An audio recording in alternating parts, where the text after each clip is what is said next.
All right, this shows us live on both our platforms, YouTube and Facebook. So I will just quickly double check on my end before we get this officially kicked off and going.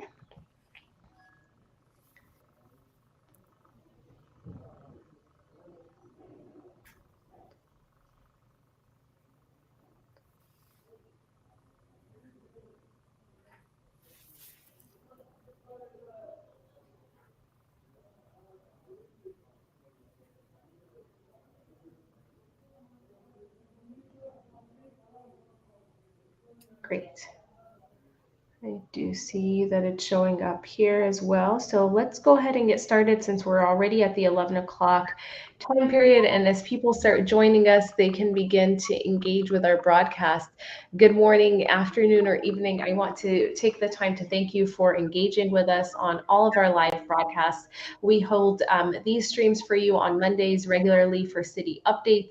And then on Wednesdays as a way to welcome some of our newer partners to our organization and give you a chance to meet some of the individuals and the faces behind the brands that you see here locally in our community. Now, every Friday, we have reserved on and off for random bits of information that we think are relevant for you to be aware of. But moving forward, what we'll be doing is receiving a Jefferson County update from our county commissioner, Tracy Kraft-Tharp. And so on a monthly basis, she'll be able to give us updates from her seat from their community and be able to answer any questions that might come up during the broadcasts, which gives me the plug-in of sharing with you ways that you can engage with us. The biggest way that you can be notified when we post content or go live is by liking our page and following it. Please do so here on our Facebook channel. If you're viewing this with us on YouTube, you can also subscribe on YouTube, and that actually gives you an update before we go live, and then after we've been live, it'll tell you that the video is available to you.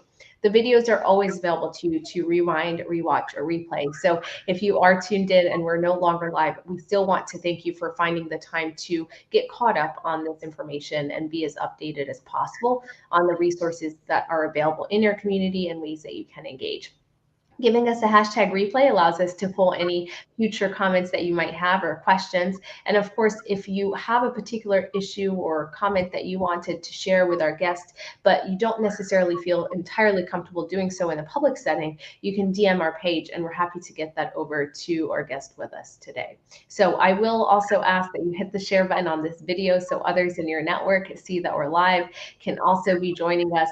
Another way of letting us know that you are viewing this in real time or later is by reacting to the video. A simple emoji, heart, thumbs up. You can even give me the angry one. We've gotten that on occasion. Lets me know that you are at least paying attention, maybe not necessarily loving what we're saying, right? But you are paying attention to some degree.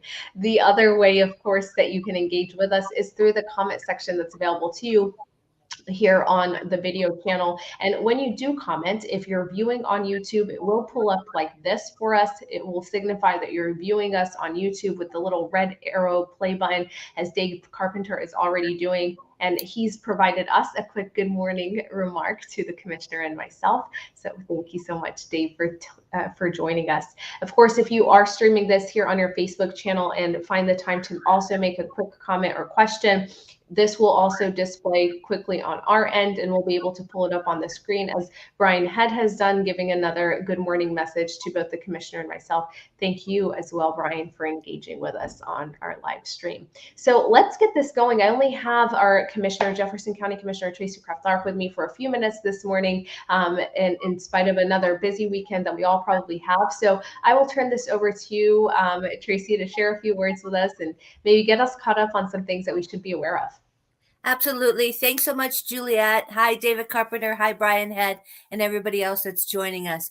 So, Juliet, I just really want to say thank you, and a special thank you to the Westminster Chamber.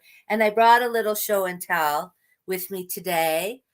That was so beautiful. It was so amazing. So, for those of you that don't know, at the Westminster Chamber dinner, the awards dinner, a week ago, 2 weeks ago, Juliet? That's 2 weeks ago now. Yeah. Yes, I received the Chairman's Award. And I have to tell you, I was totally stunned. I was listening to the description of the winner, and I was thinking, wow, that person's been involved since the beginning. Wow. And then all of a sudden, it was Parker Brown, and he said, and she was a state representative, and it was like, it had to be me Yes, then. So it was quite an honor, and I'm truly appreciative. And I just really want to absolutely. say thank you. And here's, I brought this for show and tell today. Yes. Oh, well, thank you so much for that. We love that you're proudly displaying it. And for the folks that don't know, the Chairman's Choice is an award that is provided to an exceptional leader in our community that's shown significant support to our business community and has been a voice of reason, of feedback, and of guidance to our organization. And so it was such a beautiful moment. We have posted the photos from our commissioner receiving that, and you can see the emotion in that because she was truly shocked. No, I none of was. our award winners ever know that they're going to win, but yours was probably the most. It was just you could tell that it was still working through your mind as you were listening through on this description of this individual, and it was such a beautiful moment. State Representative Shannon Bird is also joined us on this broadcast, and she hopped in to quickly share that this is a well-deserved award, that you have been such a friend and an advocate for business for such a long time. So congratulations to you, Commissioner, on behalf of not only the Chamber, but our State Representative Bird as well. How nice. Thank you so much, Representative Bird. And thanks so much for all the work that you did, especially this year. We really Yeah, appreciate it. yeah, of course. Well, let's just jump right into it. Okay, with that. So I want to start out first to let people know how they can connect with the Jefferson County Commissioners, because I think a lot Mhm. of people don't know. So we have three commissioners. Myself, I'm from the north area. Andy Kerr, who is from the middle part of Jefferson County, and Leslie Dahlkemper, who is from the south area and more the Evergreen kind of area of Jefferson County. The three commissioners have a hearing most Tuesdays at 8 o'clock. We Mhm. encourage people to make sure that you check that out on our webpage at jeffco.us. And because we don't have them every Tuesday, but most Tuesdays. That's at 8 o'clock. We start out with public hearing, and that's a time for people to do a solid 3 minutes, and you could do that live or you could do it virtual. A solid 3 minutes on any topic that you want to share with us, and we encourage people to come and share with us your concerns or what's really working well in the county. That would be lovely to hear too. So then we have our regular agenda during our meeting. At the end of our meeting, we have a second opportunity for public hearing. So really want to encourage people to either come virtually or live at the Jeffco Administration Building, the Taj, either at the beginning or at the end of that meeting. After our weekly hearings, we have staff briefings. Those are public meetings, and that's where staff members come to us and they do pretty intensive, in-depth briefings on issues that are coming, that will be coming in front of the commissioners. That's a public meeting. There is no opportunity for public hearing or public comments. However, it's a good opportunity to hear about some of the things that are happening. And then on Wednesdays at 9:30, we have a public meeting, and that's where the commissioners meet with the county manager and the county manager's staff around different issues that are in front of the county. And then the commissioners meet with the chief of staff. So those are all public meetings, and really want to encourage to be able to participate. So you got that, Juliet? I You can. know. I'm frantically typing for everyone, and I'm so glad that you shared this, Commissioner, because often when we are used to being engaged in advocating, we take for granted that we know the process behind that, Right. right? And so many of our residents and our businesses don't know the opportunities that they have to be there, to not only be educated and informed, but to have an opportunity to share their input. And so I love that you shared with us that there is that comment period at the start, at the end of those public hearings, that they are available in the comfort of their home if they're not able to go and be present in person, because it speaks to activating all of us and hearing from the different community members that we have. Right, absolutely. And people can always email us. We each have individual email addresses, but we have a standard email address that you could send, that you can use to send to all three of us at one time, and that's commish@jeffco.us. So commish is the slang for commissioner. So commish@jeffco.us. And then, of course, people can always call also. So there's lots of different opportunities to be able to get a hold of us.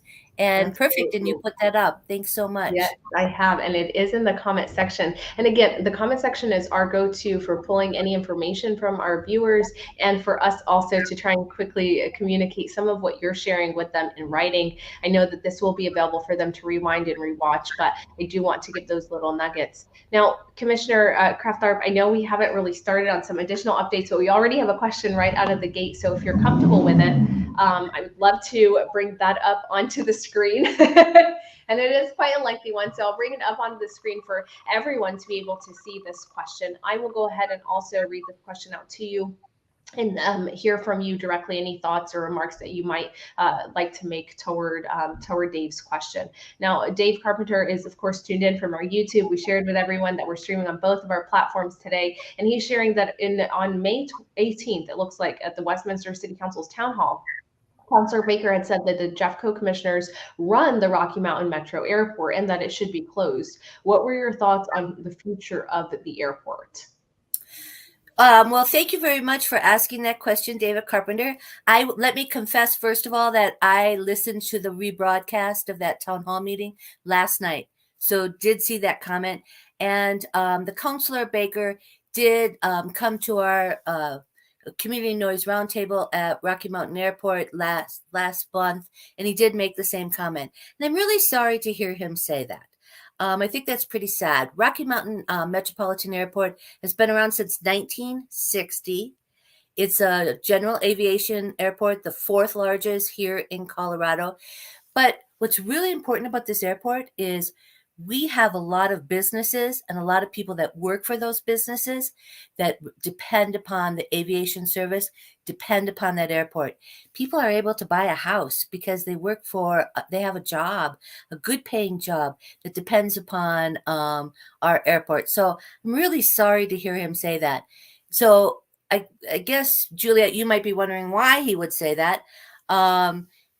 Councilor Baker served for a very short period of time on the community noise roundtable, and he has heard the concerns of folks around noise from the airport, and then we've also heard concerns from folks around lead from the leaded gasoline. And those are relevant concerns, and that's why we have the community noise roundtable. I think what's really important for people to understand is that while this is a Jefferson County airport, number one, it's an enterprise, meaning that Jefferson County does not run their budget. What they bring in, that's what they're able to spend. And number two, in the aviation business, it's the FAA who really controls most of the regulations about how things run, where things run. For example, we don't have the authority to tell airplanes where they can fly and where they can't fly. That really is up to the FAA. It's kind of like a highway. You can't tell blue trucks don't drive on the highway. But we do hear the concerns from people, and that's why we have the roundtable. Absolutely. David Thank you so Carpenter, much for I hope that answers your question, David Carpenter. Yes, thank you so much, Dave, for that question, and Commissioner Kraft-Tharp for providing us some clarity around that, and even clarifying where this could have originated as a possible complaint or reasoning and logic behind that. Now, we also have with us Andrea and Peter. I see several of you also joining us right now. These are our new updates that we'll be providing on a monthly basis to you from Jefferson County, of course, directly from our Jefferson County Commissioner, Tracy Kraft-Tharp. Katie just quickly chimed in. I know you were giving us some facts around RMMA being an airport that's provided services since the 60s and even being the fourth largest in regionality and all these amazing economic impacts that it's been doing. I know you just referenced these. And so Katie was actually speaking to some of those positive comments that you were making and saying how her son has recently started over at the Warren Tech Aviation Program and that a career in aviation is booming. It's great to have talent pipeline and to have a local airport or a local airport later on that he can even feed into after he's graduated. So thank you so much for that quick comment, Katie. I just wanted to flash that up here for you, Commissioner Kraft-Tharp. And Jerry, thank you also for joining us as well. Yes, Jerry's also another one of our elected officials over on our Jefferson County side as well. So we appreciate you, Jerry. With that, I don't see any additional comments or questions. So I will have you continue through, and as they come through, we'll try and sprinkle them all in. Perfect. I have some county updates to be able to share with you all. So the our district attorney's office did their second annual Fresh Start program just about I think it was a week, 2 weeks ago. And what that is that's an opportunity for people who have a warrant to be able to come to this event, and if you meet certain criteria, to have that warrant be dismissed. And it's very popular. Um, they were the next one that they're going to have is in November for those people that need to know that. So they had 76 defendants that attended this event. They were able to forgive 99 warrants, and 39 of those were probation revocations. So this is an example that they gave me, is that somebody refused to take care of, I think it's standard heart condition problems that they were having, because they wanted to go to this event and take care of their warrant first. That's pretty serious. But it's a really good opportunity for people who might have a warrant for missing a court case. Maybe you got a speeding ticket and you didn't show up to court, and so there was a default placed on you. So there's a warrant sitting out there, and you've always wondered, what can I do about that? How can I take care of that? It's a good opportunity. So the next one will be November, and so I encourage people to watch out for that. So the second thing I wanted to tell people about, and it's a good thing we have our treasurer here, because our treasurer is also involved in this too, is people may have received their home assessments recently and seen that, oh my goodness, your home is worth so much more than you ever thought it would be. And that's what happened to us.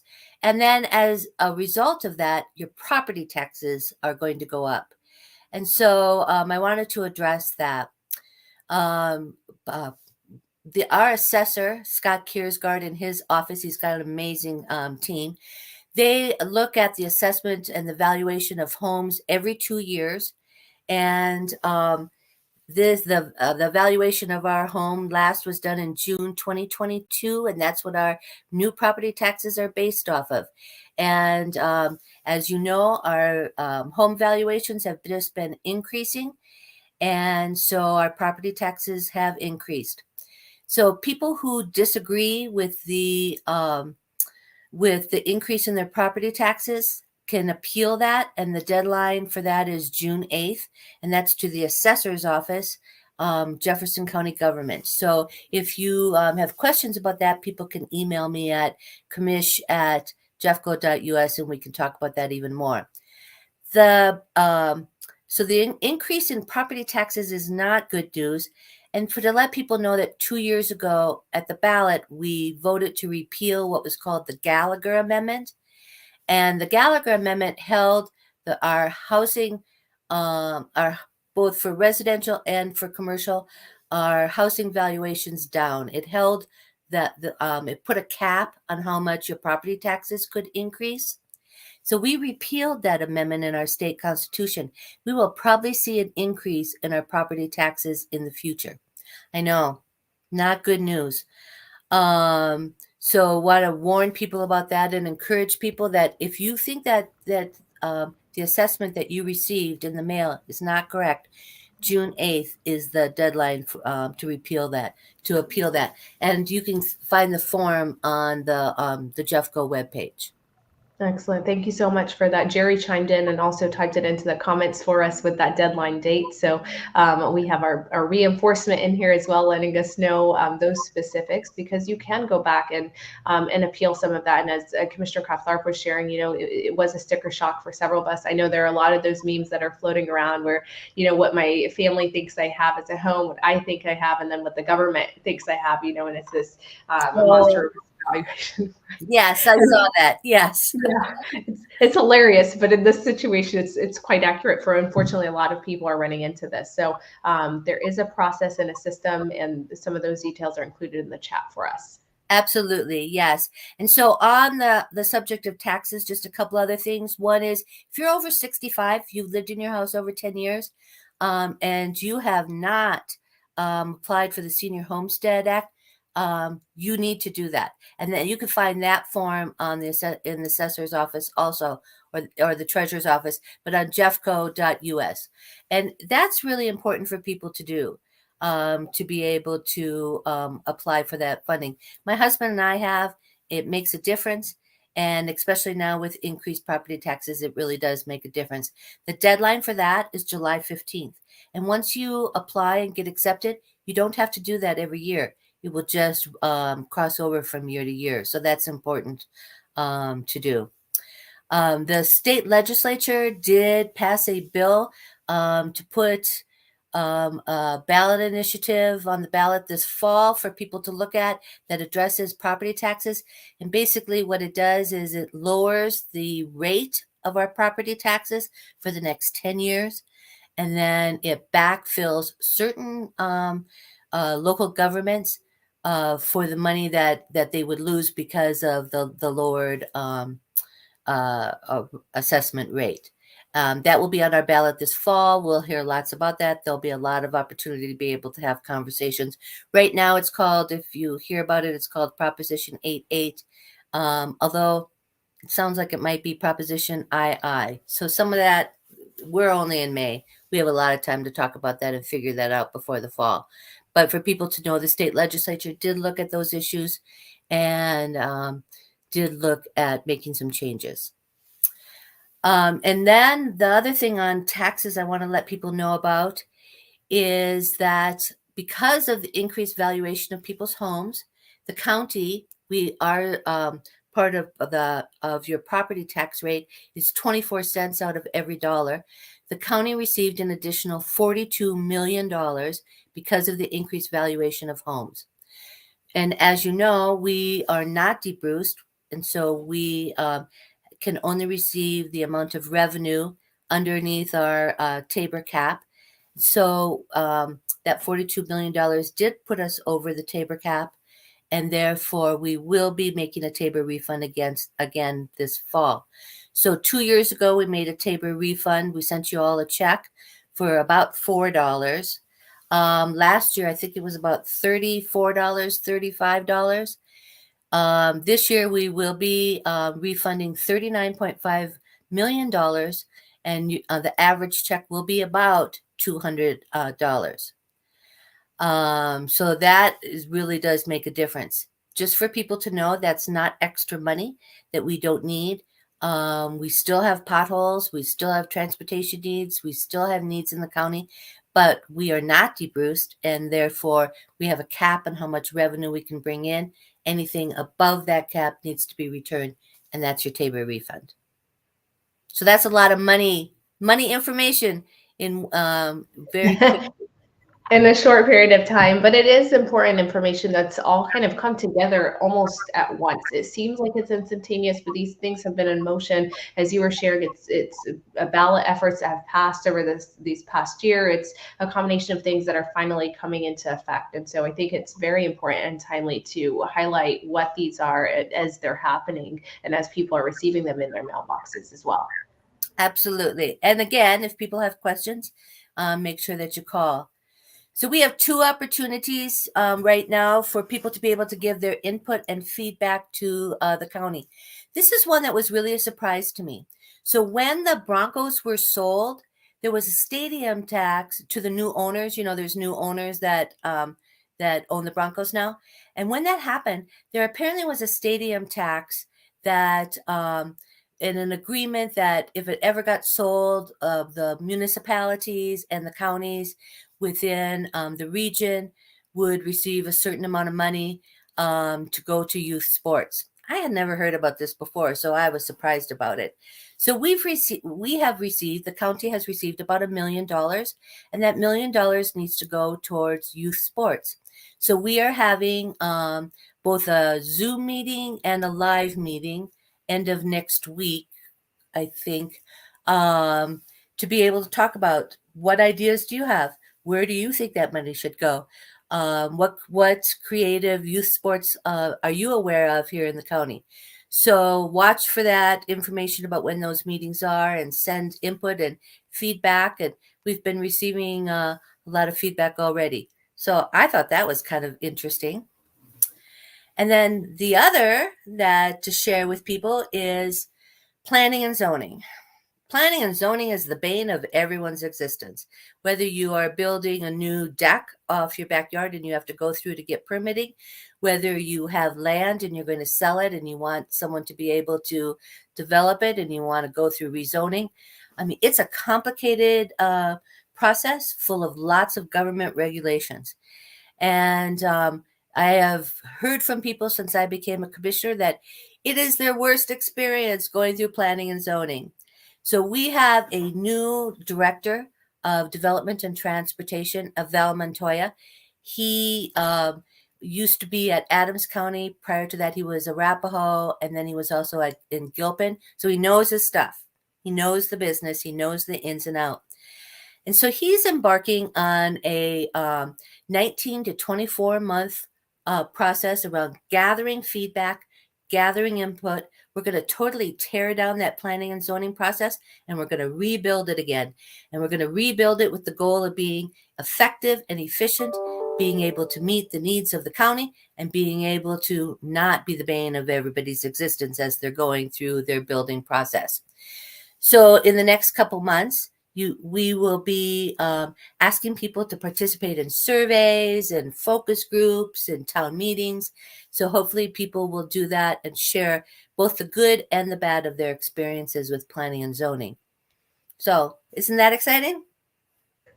It is very exciting. I know it is those. These are like the necessary topics to talk about. I know that you can't glam them or make them sparkle up, but I think most of the time people just at the end of the day, we have concerns, we have things and needs that we would hope would be different. And generally, when these input opportunities open up, that is truly when you can make the difference, not after the fact, right? And so we will post out those surveys and links to notify the public, notify our network, and engage and allow you guys to provide your input and feedback. But we strongly encourage you at any opportunity, whether it is to just send it back to us and then we can speak on your behalf, or go out there and do it. Just the more ways that we can provide perspective, the less clunkier of a process it is. It won't be perfect for everybody, but there will be at least some immediate needs hopefully addressed from it that we can then kind of work through and work around. So love that there are those two opportunities. Had no idea about the Broncos Stadium sale. That just seems such a random thing, right? Like decades ago, this is something that was planned out, and then now to see it actually come into play, and how much activity could be as a result of it is going to be interesting. Right. It's pretty exciting. Yeah, for sure. Well, we have several folks that have continued to join us on here. Thank you guys for doing so. We've with us our Jefferson County Commissioner, Tracy Kraft-Tharp. She's touched on a number of things. She's highlighted her recent award from the Chamber, the Chairman's Choice Award. She's answered questions. There we go. She's answered questions for us around the Rocky Mountain Metro airports and some noise complaints and issues, even with recent conversations that have been had in our community about who actually controls that airport and what that process looks like. We've had feedback around the aviation industry. We've even touched on a number of other items with your property taxes, rates, and assessments, the appeal process, Homestead Act, if you are 65 or above. Much of these comments and feedback that we've been trying to do our best with answering has been included in the chat section. So we encourage you to go back through and compare, of course, some of what you're hearing, some of the notes that are there, and capture all of these. We'll do our best to include those future links for you as well, so you can be able to follow them up. One area that Commissioner Kraft-Tharp also mentioned was the way that you can engage with them directly by email, and that email has been included for you at any point in time to send over an email to our commissioners. I know they're always opening and reading those things, and so the more that they hear from us, the more that they can hear our unique situations and perspectives. This final comment came to us, and as I'm pulling it up, Commissioner, I know we have less than a minute left, so if there's anything else that you were really hoping to get out there, I'll have you share that with folks. But this was a quick piece of commentary from Dave, sharing that the a process for planning and zoning being looked at is something that he does truly appreciate. Streamlining it would be great, especially for our business and development community. So that was a very, I feel, a very positive note for us to even take into account and hopefully end on if you don't have any additional comments for us. Just really want to say thank you so much. I know you're right. It's not sparkly information, but it's important information for people Yes. to be aware of. So thanks for giving me this opportunity to be able to share it. It was my pleasure. I appreciate you fitting us in. We will see you next month, and I wish everyone a beautiful weekend. Memorial Day is, of course, on Monday. It is not just a time for barbecues and burgers. It is truly a time to, it's a somber moment to recognize the people that have done their part in protecting us and protecting our communities and ourselves. So please do thank any veterans that you might know in your life. Take the time to go out to a veteran memorial site. There are some locations in Westminster, some in Adams County at their new Riverdale Park. There are ample organizations, of course, that are providing those resources to our existing veterans, but being able to speak some positivity in the lives of those people that have given so much makes all the difference, especially to their loved ones that they've left behind. So I'll leave you all on a less than a super positive, but very grateful and appreciative note, and ask you to enjoy the weekend and take that time to thank others in your lives that have made a difference for you. And thank you so much, Commissioner, for being on here with us. Thank you.